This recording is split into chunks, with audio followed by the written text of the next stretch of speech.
Dear colleagues, we'll just give a couple of seconds for all attendees to settle down. As our usual practice, we'll start with our video and then proceed with the webinar. Thanks for your interest and enjoy the video in the next couple of seconds.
So, good morning, good afternoon, good evening, ladies and gentlemen. My name is Yunus Arikan. I'm the Director of Global Advocacy at ICLE, Local Governments for Sustainability. This is the 20th edition of the monthly webinars towards COP26, prepared and designed for local governments and municipal authorities constituency to the UNFCCC, where I have the honor of serving as the focal point. This is a series that we have been having every year towards climate conferences in order to prepare our constituency. In usual practices, we go through the basics because sometimes we have newcomers. We review the progress achieved since last webinars and we highlight the key points and focus on the upcoming agendas. In these sessions, we are recording our sessions, and this will be also published on the web, and then you will also be accessing to the presentation later on as well.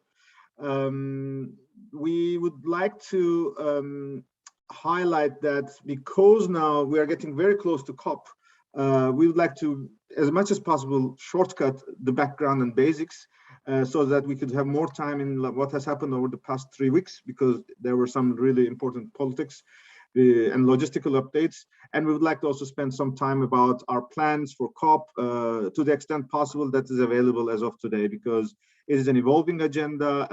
Any minute you can expect new announcements, or we wish to have new announcements because there's a lot of uncertainties still, so that we can better prepare. So with this, I also would like to address that you can type your comments on the Q&A box or in the chat box. Our dear colleague Jennifer already started with her welcoming message. Thanks a lot for your recognition of our collaboration. Yes, 20, actually 20, it's only the last 2 years. So in fact, it is a much longer way, but we are very happy that at least we are able to produce result and elevate in every session through the collaborative commitment of our constituency and our partners. So let's proceed. You just watched the video, 1-minute video or 90 seconds video of our celebration of the Paris Agreement 5th anniversary in 2021. There is a bunch of LGMA members who have also produced their videos. Some of them were published on the UK COP President's website. You can access to our playlist. You can also watch the previous webinars as well. And traditionally, we are using our citiesandregions.org as our hub for information exchange. This website will be soon updated with our journey since Madrid to Glasgow, and also on the way for Glasgow, our agendas will also be made available as well. Again, let's start with the basics. Why we're excited about the Paris Agreement? Because this is the era which is opening a new era, a new type of global climate action. Because all nations have committed to three basic principles: multi-level, multi-stakeholder action, 1.5-degree goal, and climate neutrality.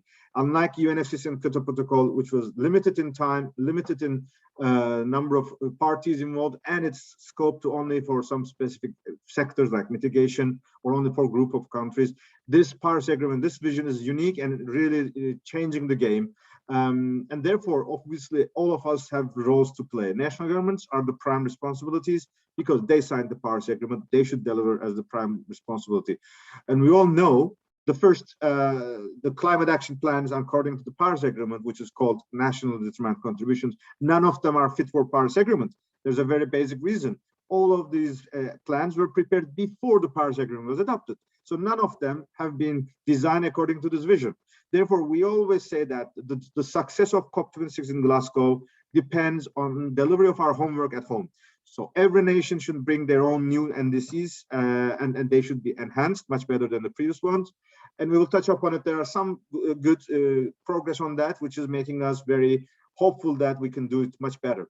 Local and regional governments, we are very happy that in the Paris Agreement preamble paragraph, we are recognized as an important partner. Our importance of engagement of all levels of government are enshrined in the Paris Agreement. This changes the way we're engaged in the climate action, because previously what we were doing was voluntary, and it was not a necessity. Although we all believe that it is indispensable from the climate action and urban development. However, with the Paris Agreement in force, with this recognition, in fact, there's a duty, that responsibility, that all urban development policies should be aligned with the Paris Agreement. So we have received a reward, we have achieved a responsible recognition, and brings its responsibility. That's the difference, and that's why we ask all our members, all local and regional members across the world, to commit to climate neutrality by 2050, declare climate emergency, and have ambitious targets, and prepare according to the disasters. Other stakeholders, civil society, business, all have to be on board, because 1.5-degree goal obviously cannot be achieved alone, and especially we have to bring urban poor, all those communities who have been suffering from the fossil era, that this new era of climate compatible civilization is the one that is giving them the hope, so that we can bring their power, so that the policies, plans, commitments are delivered together. Climate Conference of Parties, COPs, are a cyclic process. Every year there is a government and the bureau attached to it, the representative of other nations. They are taking into account the responsibilities that is adopted at the year's conference, and the country who hosts usually becomes the president of that process.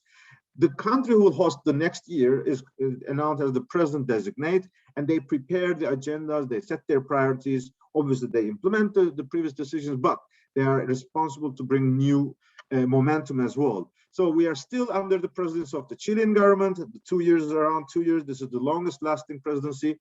Minister of Environment of Chile is the COP president. And since Paris Agreement, we have high-level climate action champions. In Chile, this is Gonzalo Munoz. In the UK side, however, there is even more diverse responsibilities with assignments. It's not just president designate. It's not just high-level champion. There are advisors for finance, adaptation. There are regional ambassadors.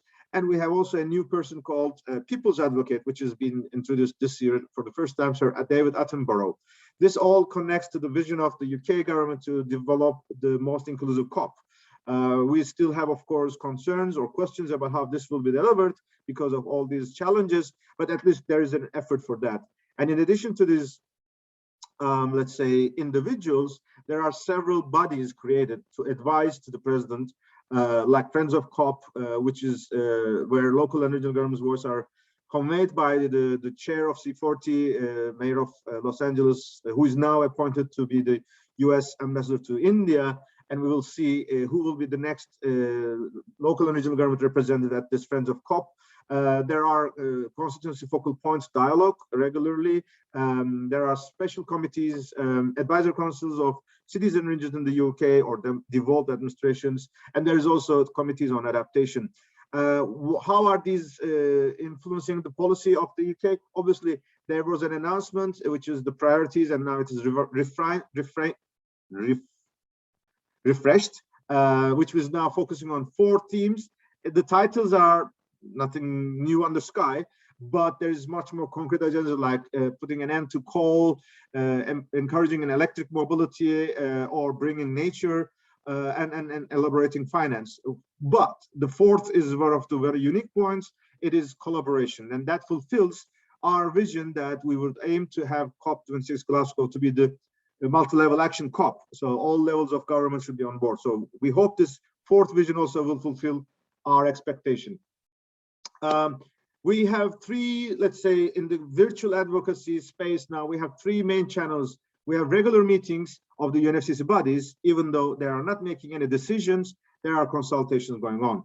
UK presidency is having monthly consultations, and several meetings are being held at the ministerial level. We as observers are not always included or engaged in all of those. Sometimes we are asked for submitting comments, but it is being held mainly with the heads of delegations. The 3rd channel, which was very active over these 2 years, high-level climate action champions, Gonzalo Munoz and Nigel Topic, has elevated this space, introducing new mechanisms, new supporting partners, new visions. So we now have, under the Marrakesh Partnership, climate action pathways, which are the thematic areas where we can build on an ambitious climate action.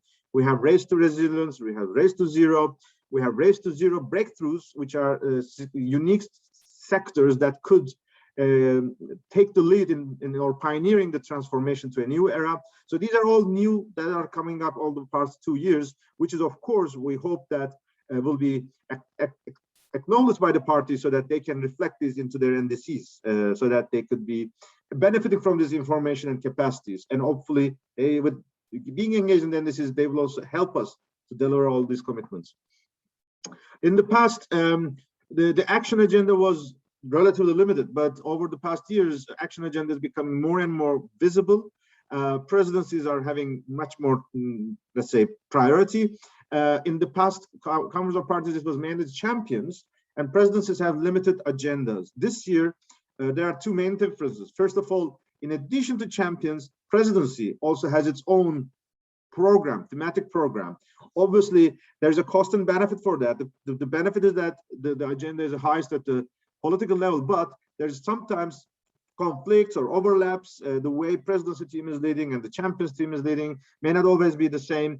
We are seeing how this is shaping up, like this kind of, let's say, experiences are taking place. And more importantly, before, in the past COPs, action agenda was limited to 3 to 5 days in the middle of COPs, whereas this year it is starting from the beginning until the end, there is an action agenda. Obviously, COP is decision making for the parties, but the more this action agenda is high on the agenda, of course, we hope this will be helpful for informed decision making, and that's hope that this will serve to this purpose. But obviously, it brings additional challenges as well.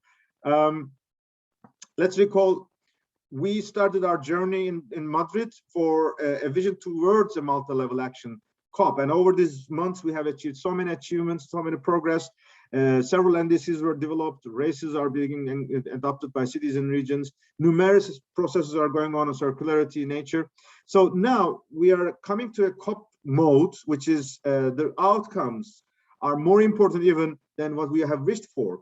So we are suggesting, we're encouraging the LGMA to embrace a new, let's say, momentum, changing the gears of our advocacy that will be based on 4 cornerstones. We all know COP26 is still being discussed with its inclusiveness or the mechanisms that is on place or not in place.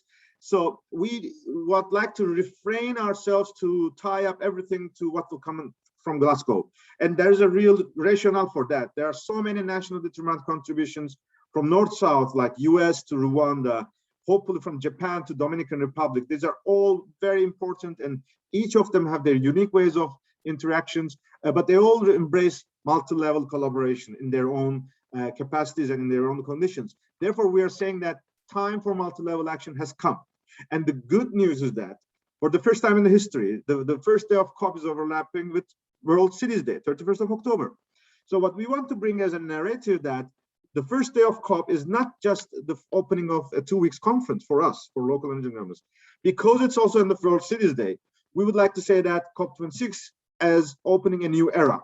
The glass ceiling is over. We have multi-level action being practiced. It is time to encourage all of the countries to embrace this. It's time to make this the new normal. So whatever comes from COP, this will not stop us, but can only take it better. Therefore, we would like to bring this notion that COP26 is not the goal itself, but we want to go beyond. And for us, the new era has already started. We just have to make this shared by every nation, and especially our commitments on Race to Zero or Race to Resilience and the NDCs has to now fully align, because it is very clear. We are all aware that no place is safe in this world nowadays because of the disasters, but no one can save the world alone as well, especially when we face this financial and economical burden, when we face the transformational capacity that is needed. We have to act together, and the more Race to Zero commitments are connected to NDCs, the better that is reality that they can reach to. The more NDCs are hearing local energy governments, the more they're ambitious. That is the message we want to enshrine. We want to make sure urbanization as a core sector, and it could be considered in the Article 6 finance discussions. We could develop interesting models. And all whatever do in the climate action, we have to make sure that it is inclusive, it is just, it is connected to nature, it is encompassing all elements of life like food, mobility, housing, including climate justice, migration, social equity. So the climate action cannot be decoupled from those, and especially for 1.5 degree goals, we have to benefit from all these thematic areas. And finally, a rather procedure, but it is also very important. If the second era of the Paris Agreement is so embracing local energy governments, we as LGMA should be much more professional, much more robust in the way we engage in the processes throughout the year, as well as at the regional level, that we are seeing from Latin America to Asia, that there is the members of LGMA are getting uniting themselves so that we can follow that it is not the year end at one part of the world, but every day, every time, at every level, we have this collaboration as well. So these are the elements we want to see in a new, robust, new LGMA collaboration. So what has happened? Important things have happened, especially in the updates. First of all, UK has announced, I would like to say finally, because for so long we were waiting for that, officially information on the COVID and blue zone planning. This is followed by UNFCCC announcement on information for participants. Especially the UK presidency announcements, it has to be noted that they're all on the website, it's on Twitter, but no official documentation has been reached to neither the negotiations nor observers. We have signaled this to the UK presidency, especially because, if you are asking them to apply for travels, they cannot just rely on social media announcements. They really have to have official documents to get approved from their councils or decision makers or auditors. So we cannot rely on social media. We asked UK and UNFCCC to communicate this through official channels. In the UNFCCC information for participants, good, but there are a lot of devils in the details. For example, we still don't know the capacity of the blue zone, how it is distributed among the observers. We have heard up to 10-folds of a cut has been experienced by many of the observers in their terms of their delegation sizes. We were expecting, because of social distancing indoors, that capacity will be less, but none of us were expecting that much cut. And that is, of course, in addition to accessibility to vaccination and travel funding. This also brings that the vision is also very limited for observers' space. I must confess, I have not heard from any organization who has received more than 20 badges. This includes ICLE. And many of them has usually in the past has received 100 or 150.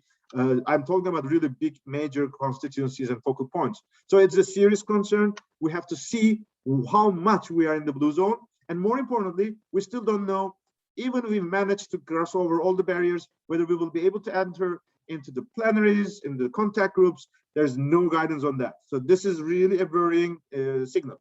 We are anytime expecting new information from UNFCCC and Presidency. UNFCCC also announced the plan for the high-level segments. Let's remember, in Paris, we had the heads of state coming, and during that day, there were no NGOs allowed into the blue zone, neither the green zone. None of the pavilions were even open for visitors. So we were expecting similar measures could be taken up, but we are hearing that there will be more vision for interactive dialogues. The question is how this will be managed. Who will be the ones who would be receiving the invitations?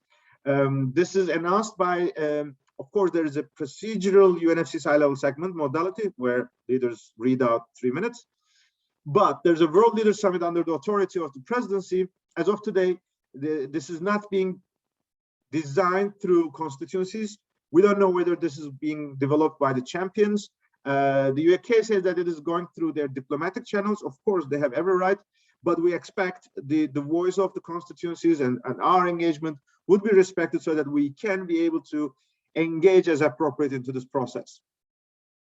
A remarkable announcement came from Climate Action Network, the biggest environmental group in following the process since '95. They called for a postponement of COP because of the failure on timely management of the quarantine and vaccination processes.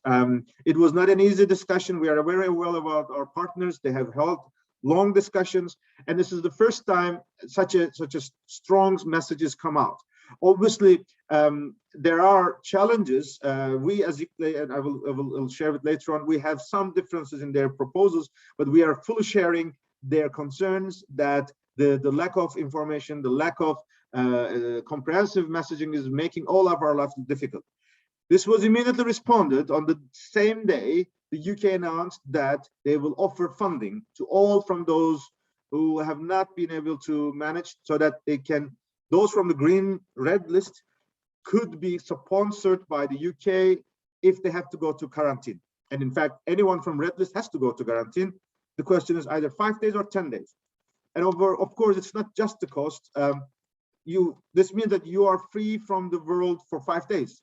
Imagine if you're a mayor, if you're a sustainability manager or a health manager of a city or a region, that being out of reach from your constituency, yes, you can be having virtual connections, but still you are not in the UK, in the UNFCCC, you are not at home serving your city, and there will be huge pressure for authorities to approve such a trip.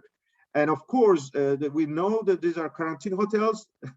That's also an issue for some high-level guests. So you cannot expect our highest level leaders to spend 5 days in this kind of conditions. So we're extremely conservative of any political, at least, leaders to travel under these conditions. It may be possible for technical leaders, but we'll see. I will touch upon the imbalance of the approach, because those coming from green and amber list of the UK, even they are not vaccinated, they go to the country without any vaccination. So that's also creating huge concerns. On the same day, there was an announcement from Climate Vulnerable Forum. They said that they want COP postponed. They want COP to take place in Glasgow this year, but ensuring that there is a strong mechanism in place so that they can be equally represented. Let's hope their wish will be applied, but as of today, signals are not in that direction. Therefore, we were very, very happy to hear the LDC group, representing 40 countries, have officially stated that they're concerned about the logistics and the planning, that it is not inclusive at the moment. We will see how this will influence the decision-making in the UNFCCC, because we have presidency, but we have an authority of the Bureau. This is a UN event, and we have seen, for example, in the biodiversity process in Kunming, China, there is a decision of the Bureau, which is a decision of the parties, negotiation groups, and then the host country applies this into the planning. And there's continuous interactive dialogues, of course. But the main authority, from our perspective, because of it's the Rio Convention, the Bureau has the ultimate saying on the structure and modalities of the incoming presidency's plans, so that they guide them appropriately. that the presidency cannot define on its own every detail as they wish. There are huge discussions that if whole UN agenda in New York, in Glasgow, in New York, in Nairobi, in Kunming, if all of them are virtual or hybrid, COP26 Glasgow, why there's an insistence that this is the only in-person COP in the pandemic conditions? Obviously, we still haven't heard the virtual elements. That's also an issue that we still don't know. Those who cannot travel, how they will engage in this process. So these are really big question marks, considering that UN is representing a multilateralism, that every voices have to be heard, especially from the national governments. And finally, we have 9 constituencies. We have new informal groups coming up, but the second powerful constituency, Women and Gender, also endorsed the call from CAN, Climate Action Network, which means 2 out of 9 constituencies are asking this. Obviously, our calls are not decision-making, but as you see in the case of LDCs, the more civil society can be vocal, the countries can also be speaking a bit more confident, and because they're also be responsible for their people as well. It's also a question of regular updates. I mean, we said that the latest updates came from the UK presidency on the 9th of August, 1st of September, 10th of September. As you may have followed from the LGMA, we have started to circulate those consultations with the presidency since 5th of June. And in fact, it was even before, but since the 5th of June, those updates are kindly shared by our colleague Felix Dodds in his guest blog. So we did our best to play our share to convey the discussions, whereas we were not able to address any of you to any official document. So now you have a web page which is updated every year or every week, let's say. But as we said, there are still a lot of questions. And after our last communication with the presidency on the 10th of September, we listed a number of questions about the management of the vaccination is still a question mark. Management of the quarantine in terms of funding, we still don't know. Whereas there is also a sequence, there is also a discussion about World Leaders Summit, as we have mentioned before. And we also recommended once again why the UK is not applying their powerful rule that they have applied at home, that international organizations, international conferences in the UK are exempt from quarantine rules. If UK is saying that COP26 is the biggest UN gathering in the UK soil, if this rule will not be applied in this meeting, COP26, which event will be the place for application of that rule? If this procedure was operated or materialized, operationalized, we believe many of those challenges we see today wouldn't we have been faced. So we would like to once again underline this. And finally, we asked the relation, because UK presidency was telling us that they have not received any concern from any parties, but now we have at least one group of party who has made a statement. So we would like to see how Bureau will react to that. You have seen the Climate Action Network statement was powerful. It was not easy. And overall, in its essence, while we share the concerns, the proposal for postponement for us as LGMA, we did not share it since the beginning. There is a reason. There is a reason, and that reason is that COP26 presidency should take the oath. The baton from Chile to UK should take place. And this can place in a procedural meeting. You don't need to mobilize delegations, ministers to take that. The embassies in the UK will have every confidence and legitimacy from their national governments if they have the credentials. So they can gather in a conference center in Glasgow, they can vote, and that COP26 is now handed by UK. Thanks Chile, but it is now the UK on the driver's seat. This has to happen in order to have safe discussions or sustainable discussions that everyone has appropriate authorities and responsibilities. And afterwards, we can have Leaders Summit, and all the rest of the discussions can continue virtually, whereas negotiations can take time. This is exactly what is being applied in the Biodiversity COP, and we are recommending that for COP26, the way forward is the model that is applied by biodiversity. So we would like to underline this once again. We want to once again bring UK government their practice in the biodiversity process through Scottish government. There is a unique, remarkable collaboration between Scotland and UK, supported by our advocacy partners in the biodiversity space. This should be inspirational for the climate negotiation as well. So we would like to bring this kind of topics. And finally, especially for our partners from Green and Amber List, we recommend that it may not be good that because they are not going through any current, they flood the streets and the spaces of Glasgow. This text is not approved. It was a suggestion to the LGMA. It is not approved. There was not enough gravity that we can say that it is an endorsement. However, as you have seen, since we have shared this, there are other statements coming up. And we still believe before COP, such a statement may still be worthwhile to consider about the concerns or comments from local energy governments and their networks towards COP26 preparations. So let's now focus on our discussions on the physical planning. Once again, this was shared last time 3 weeks ago, but now it's a bit updated. We're talking about two different zones. Green zone, anybody can walk into the street of UK in Glasgow and they can visit there. But blue zone is only for badge holders. As we said, it is extremely limited. In the blue zone, we have three main axes. One, the pavilion that we will talk about. The second is the UNFCCC, and in UNFCCC is not also a single block. We have negotiations ongoing. We have to speak at these negotiations. We have side events. We have presidency events, and we have Marrakesh partnership events. We would like to see that our representation is equally reaching out to all these processes. And then the parties and partners having their pavilions from EU, Germany to China, from Panda Pavilion to NDC partnership. So many agendas are all addressing local energy governments. Therefore, we have a lot of invitations. So we have to make sure there is a coordination. Under these conditions, we still believe there is a need for LGMA pavilion. Why? In all these places, we are guests. So our voices are limited. Our comments are guided by the hosts. So in the LGMA pavilion, we are free to speak about our vision, our voices. And let's remember, we do not convene pavilions at every COP. It's not a must. But as critical meetings like these kind of meetings, we have to be strong inside. We have done this in Copenhagen, in Paris, in Bonn, in Marrakesh, and we have seen the benefit.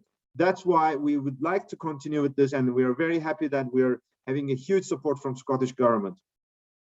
Over the past weeks, I was able to also join some other partners. For example, we have the buildings community. They are creating this building to COP26. For example, they have described how the cities and built environment they will be designed. You see, it says UK pavilion, but it is not clear whether it is red zone, sorry, green zone or blue zone. So everybody's trying to map and how we call as orientation. Obviously, there are some sessions that some process that we have not been taking into account, but we benefited from this information from our partners from the GABC. So we'd like to share this with you as well. There is a very interesting detail that we noticed that we'd like to share with you. The UK and UNFCCC announced that the COP will start on Sunday, 31st of October. However, the company who is responsible for the setting of the pavilions and blue zone and office space still thinks that COP26 will start on the 1st of November. This may be a typo, but it may not be. Therefore, we have expressed our concerns at the highest level to the UK and UNFCCC and the company, because we don't want to come up with a surprise saying that, oh, on 31st, we told that COP will be open. Yes, but it is open for only negotiations. No blue zone is taking place. We would be definitely frustrated with that, especially when we are planning for so many agendas. For example, we would like to launch our pavilion on the 31st of October to celebrate World Cities Day. This will be also our message to the leaders, which will come in the day after. Therefore, we are still a bit concerned how this first couple of days will be planned. Therefore, according to this planning now, I will show you some of the logistics and the calendar planning as well. But for the moment, with all our LGMA partners, we would like to keep the first 3 days as a special group of events that has to be designed later on. But for sure, we will have the opening at the lunchtime. But in the rest of the agendas, we may be much more clear because for sure, hopefully, pavilions will be open. So what we are recommending that we will follow the presidency agenda, but cities and regions have so many other topics that is in the same category that can be considered, but it is not heard in the presidency program. For example, when we are talking about finance, it is not just how much money we will mobilize, how much money we will divest, but where will we spend this? And when you're spending the money, procurement could be an important element that we have so much capacity there. When we're talking about youth, it is not just empowerment of public, but it is intergenerational equity. It is a future culture. It is a future climate justice discussion. Or in the case of nature, we have to discuss about food and health. Or in the case of loss and damage, we have to think about migration, migrating communities, informal settlements. When we are talking about transport, it is mobility. When we are talking about cities and built environment, it is also redesigning our cities. It is also multi-level collaboration. And in fact, well, things are shaping up, and I'm very proud to announce, because the information came yesterday, that Glasgow City Council kindly informed us that Glasgow City Chambers will be open for LGMA on the evening of 11th of November, the cities and regions of built environment day. We hope this will be the moment where we would be able to proudly say that our words are turned into action, or will have much more confidence. But we will also say that, yes, whatever happens in Glasgow, the road towards multi-level action will not be blocked. Time for multi-level has come, and we're kicking those off from Glasgow. The city is being the legacy of fossil fuel era and industrialization, will also be the city that will be marking a new era of industrialization as well. So let's proceed. Here is the tentative visualization of our pavilion, 100 meters square. It is a transparent pavilion. It has a meeting space designed around maximum 30-35 people. It has a podium for 5 people seated. It has a desk, welcome desk, and it's a meeting room which will be reserved for hosts and conveners of ICLA and Scottish Government. We hope this will be look as if it is seen, because you all know that plans and when it comes to reality is different. We have finally received the financial costs, which even not complete, and it is, I must confess, mind-blowing. We have been convening pavilions. It has been the most expensive. That is one of the biggest barriers that we have been blocking our messages to all of our partners, because we still don't know how much burden sharing we would need from you. But I'm happy that this lunchtime we received this information. So we are much better in an estimate of how much we would need on top of what Scottish Government has been offering to us. Hopefully we can make this crowdsourcing financially successful and make sure that we are sharing the space as our collective space, and we make sure all our voices are heard here. We will make sure there is online connections for sure. As a tentative planning, we will start with a daily briefing. This will also be shared by a Scottish Government daily briefing as well. We will have Scottish Government-led sessions, obviously, that's the ones that they are hosting this. Then we will have partners sessions. During the lunchtime, we would like to be a bit more flexible so that we can invite, for example, every day a national government or a group of nations that we could discuss the multi-level collaboration for Paris Agreement much more interactively. We have tested this in Copenhagen, which proved to be extremely successful. We'd like to repeat similar logic. In the afternoon, with co-hosts and hosts, Scottish Government and other colleagues who have been mobilizing resources, we would like to give them also the opportunity to have their sessions, but also in the evening, there may be some special sessions as well. The list of organizations you have seen here have proudly, and we are gladly receiving their interest to support this process, and we would look forward to sharing with them our modalities and formats. Hopefully the cost sharing will be minimum, but we also believe content-wise we will be able to give voice as much as possible throughout the period. Obviously, in the next couple of weeks, there will be several events, Climate Change Africa, UN summits in energy, on food, all virtual, by the way. Regional Climate in Africa, again, virtual. Pre-COP ministerial dialogue, ministerial mayor dialogue, virtual. Pre-COP, some sessions are hybrid. Daring cities will be virtual. And throughout Urban October, there will be numerous events. The good thing about 1st of Urban October is that it will start with World Habitat Day. It will be the first day of Daring Cities, and it will conclude with 31st of October, World Cities Day, which will also be the first day of COP, where we want to celebrate as the start of a new era for multi-level action. I now would like to give a break. I know it's not easy to keep attention for one person speaking for 45 minutes, but I truly appreciate your patience. I know so many colleagues in this lineup of our delegations and the participants are familiar with all these topics.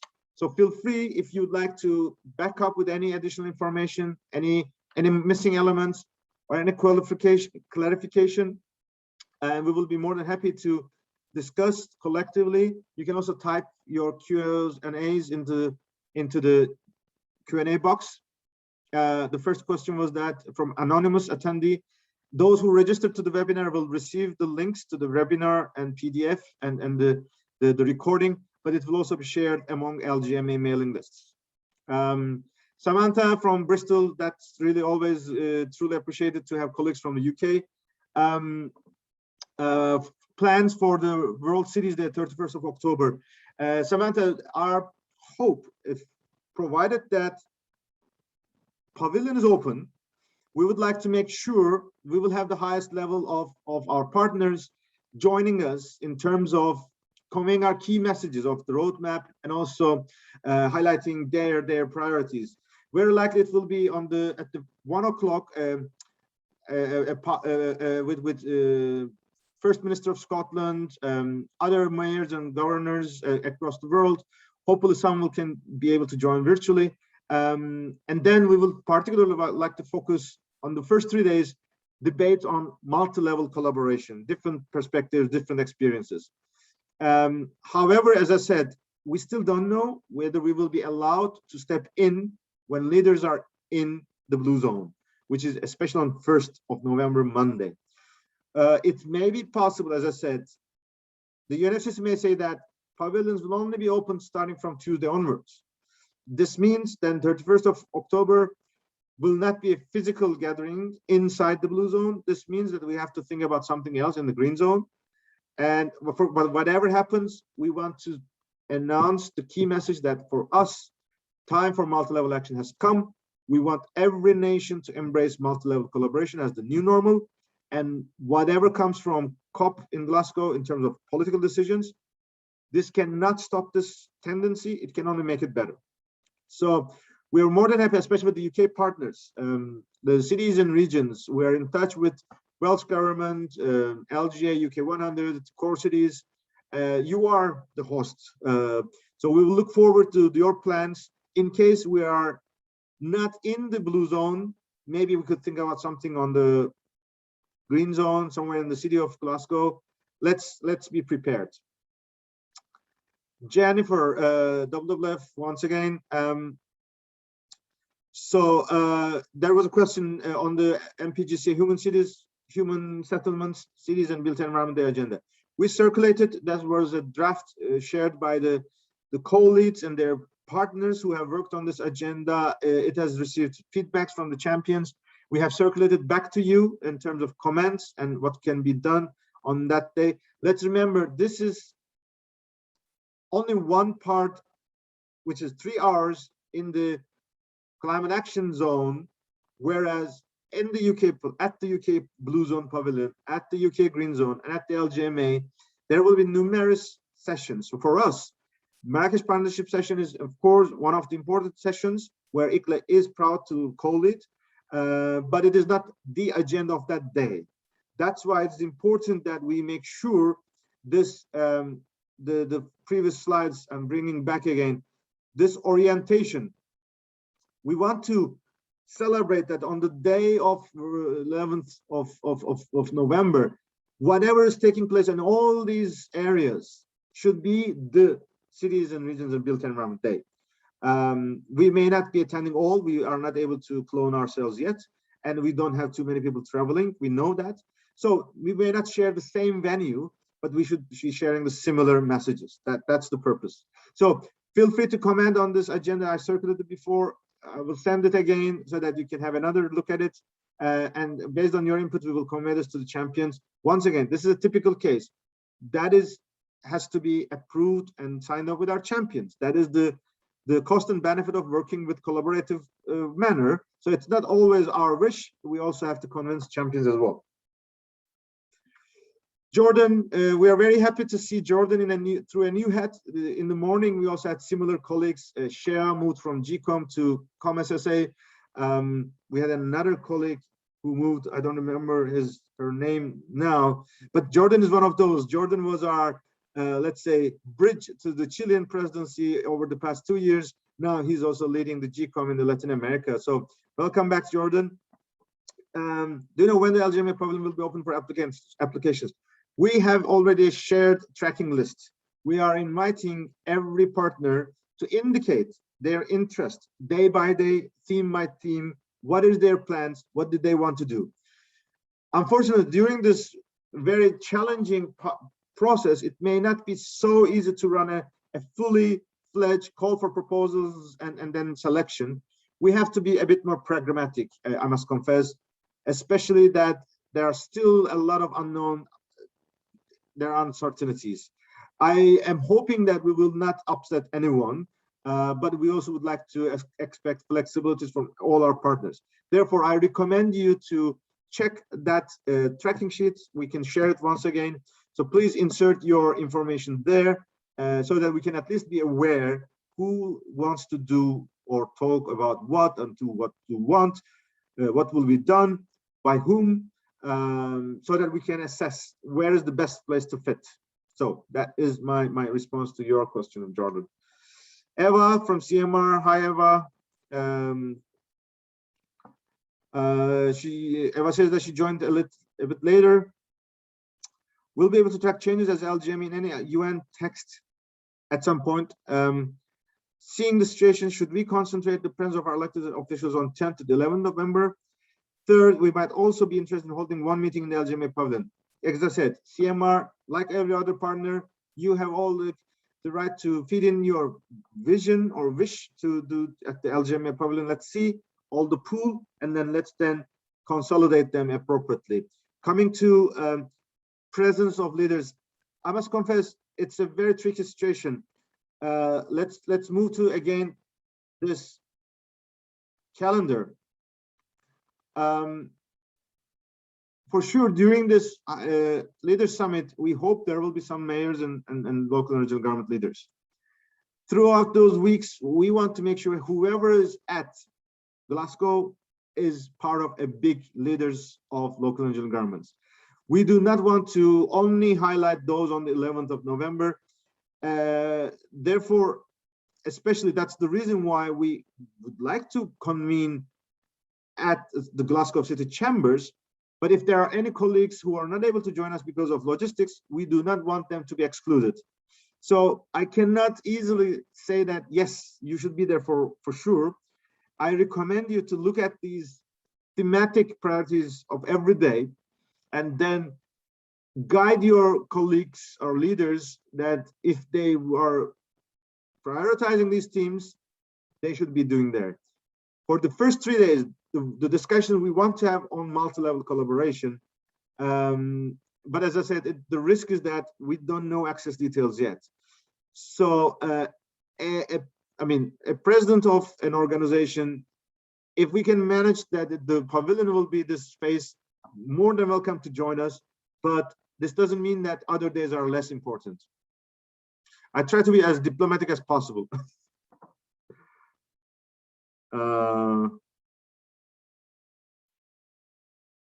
And the text of the UNFCCC, well, there have been negotiations and none of them are officially our text yet.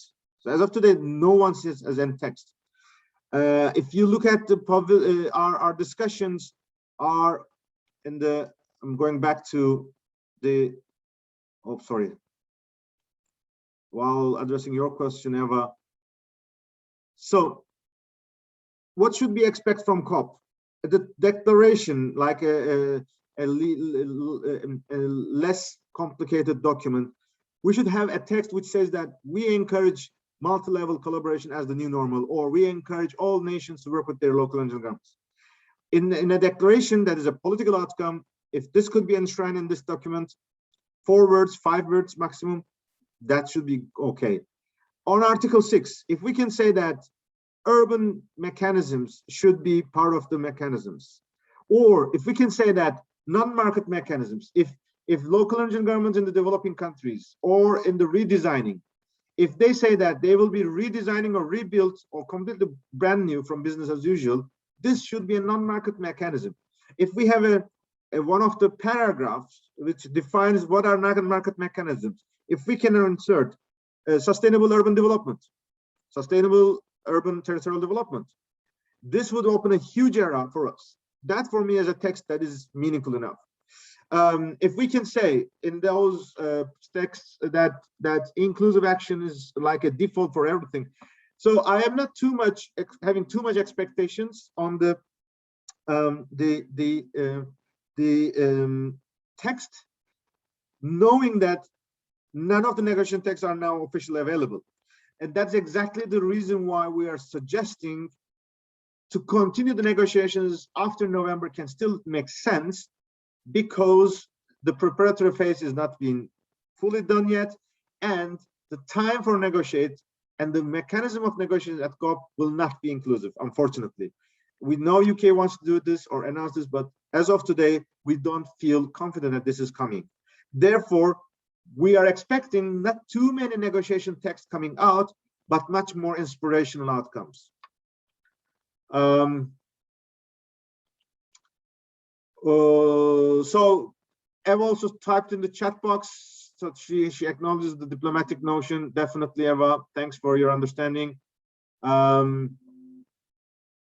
This is particularly the case. Let's remember, we were at the beginning thinking of a summit. I mean, that's why we are gathering.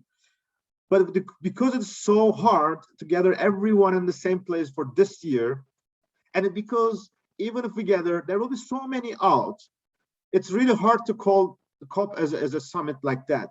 And I must confess, and this is one of my last words actually, and I repeated it in several internal meetings, if this tendency of not hearing or not addressing appropriately the concerns of equity, inclusiveness, if these are not well designed in an appropriate manner, COP26 can be facing a similar or even worse legacy or fate than Copenhagen. Let's be realistic. This is not impossible, and it is becoming a real danger every passing minute. Nobody wishes this, and those who follow the UNFCCC process, you are all aware that since Copenhagen, at every COP, we have the ghosts of Copenhagen floating around the corridors, in the minds, in the eyes of people. And luckily, we have prevented this at every COP before. Let's hope this will be the case in Glasgow as well. But I must confess, Glasgow is the closest in terms of both logistical and political challenges. I hope I will be wrong, but this is a reality. And this brings a huge interesting point. There may be a certain moment that if this is like continuing like that, there may be some sentiment from some governments or some even stakeholders, whatever comes from COP will not be called legitimate. I hope, again, I'm wrong, but that is a real danger. Therefore, we do not want to connect too much role to what will be decided at Glasgow, because it is really a challenge. Therefore, and it is also reality, seeing Dominican Republic, seeing Rwanda, seeing Korea, seeing Japan, US, all these countries that we are, I mean, I can count a bit more, but it will be too long. We are talking about around 10 or 15, it's not too much.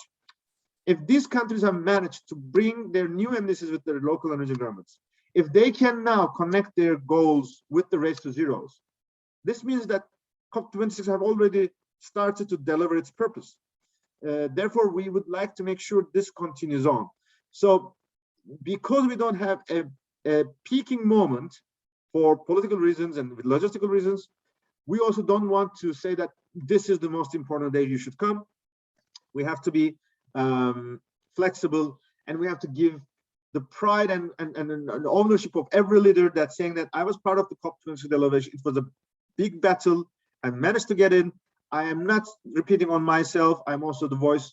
If we have governor of Sao Paulo coming into the table, if we have mayor of Mannheim, mayor of Bonn coming on, if we have governor of KwaZulu Natal, they should be speaking on behalf of their cities, regions, their continents, so that it's not the face that we are saying, and physically it is the community behind that.